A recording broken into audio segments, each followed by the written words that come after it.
بارك الله فيكم. الله خيرا شيخنا. الأخ درين تفضل أخي. ما شاء الله. إله الرحمن كيسد إنه جنة ما ركتي هودا وقولنا يعني سودا مغرب إنه جنة إلهي درس هاي سيكون عندي قدام أنتين بشيء يأخذنا يا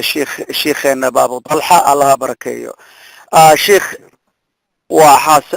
سائل كان وانين أضيع وأن رجينا يصيدوا الشيء إنه أمر وين هاي وحولي أن وحان قرصدي أن قبل مركان قرصدي أن aan la aqal galay waxaanu isla ogaanay muddo ka bacdi adigu hawl kadib waxaanu isla ogaanay inay leedahay uur 2 bilood ah kadib markii ay dhashay wiil bay dhashay dibna waanu mehersaday gabadhana waan jeclaystay caruur kalena ilaahay waa nagu irsaaqay caruurtaydii wiilkii wuxuu noqday caruurtaydii mid iiga baarisan waan ogahay inaanan dhalin xaaskayguna way ogtahay caruurteedii wuxuu noqday wiil iga baarisan ilaahay u nimceeyey maal badan siiyey aniga i dhaqaaleeya abaal badan ii sameeya mar walbaba ina gacan qabta qalbigaygii aniga wuu ruxmanaya waayo waxaan ogahay wiilkan aan aad u jecelahay in aan wax uusan ogeyn ka qarinayo anigu aanana ogahay ilaahna nala og yahay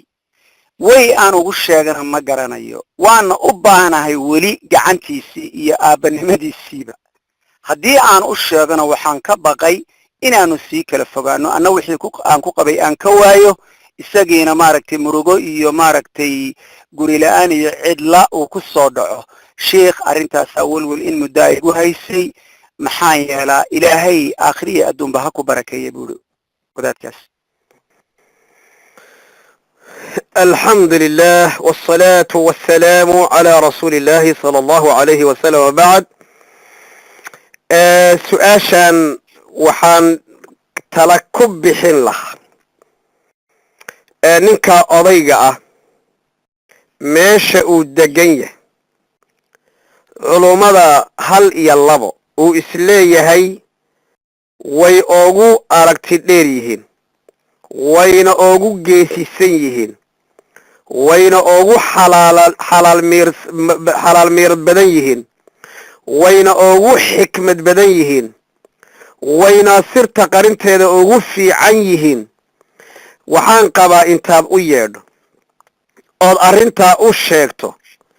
talada ay ku siiyaan in aad qaadataan kuula talin laha ee sidan babliga ah ee hadda intaas oo kun oo qof ay meesha ku jiraan mesela ama 100 qof inaanan wax tala badana kaa siinin maxaa yeelay koow reerkii waa dhisan yahay 2 caruura ayaa dhashay 3 mas'aladu waa mas'alo xugun sharci Allah xiriiro oo ilmihii yuu ku qoran yahay aabba ahaan u haystaa ma cidii horay gobasha u samaysay baa loogu magac daray ma adiga laftaada magacaaga ayuu wataa masaa'il sharci ah iyo gabdhaha daad dhashay maxaa la yiraahdaa xijaabkooda iyo ka asturkooda waa masaa'il sharci ah oo hoose si marka mas'aladaas si degan oo daqiiq ah aad u fahamto horta taasaan kugula talin lahaa haddaanse si caam ah hadda su-aasha adigu kuguma socoto marka adiga meel baan kuu diray haddiise si caam ah aan mas'aladaa u dhaho gabadhii haddii aad ilaahay qof dumara kuu qadaro oo ay wax kuu qariso oo markii aad guri gashaanun aad aragto un ayadoo uur laho 2 bilood sidii la sheegay uur la hadday noqoto horta waa in markaaba labadii qof la kala eriyaa oo la kala caydhiyaa wabitaali gabadhii waa inay dhashaa lama meherin karo gabadhii marka waa inay dhashaa meherkaasna waxba kama jiraan gabadhii marka waa inay dhashaa markii ay dhasho oo toobad saxiixa ilaahay tabaaraka wa tacaala ay u soo noqoto labadii qof markaa ha laysku meheriyo laakiin ilmahan yarka ah gabadhaa loogu magac darayaa aabihii lama yaqaano af Soomaaligeena wacal baa lagu yiraahdaa in la qariyana ma aha wacal baa lagu yiraahdaa laakiin wiilku ilmahan dembi male oo waa muslim oo mu'min oo kaa cibaado badan oo kaa taaca badan biidnillaahi tabaaraka wa tacaala